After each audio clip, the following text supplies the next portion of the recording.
A gente está fazendo uma pesquisa aqui com essas duas meninas sobre qual shape vocês mulheres acham mais bonito, né? Um mais slim, mais praiano, ou de uma atleta de fisiculturismo que é um pouco mais volumoso?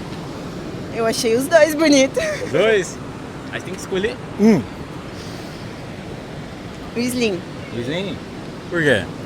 Porque é o que eu gostaria pra mim. Parece mais com você também, né? Mais Não, slim, assim. ainda não, mas assim. Não, mas slim, você é slim também, né? Qual você acha mais bonito? O mais slim, praiano ali, né? O padrão, ou de uma atleta de fisiculturismo? Os dois corpos são bonitos, obviamente, mas eu prefiro o corpo mais slim também. Slim? Sim. E a senhora? Ah, de branco. De branco? É. Por quê? Não sou muito favorável de músculos. Ah, é? Não curto muito. Você é mais aquele naturalzinho. ali. Natural, exatamente. Eu prefiro mais musculoso, mas eu gosto mais musculoso. Ah, é? Você treina também? Treino, Legal. Tá natural? tô natural. É.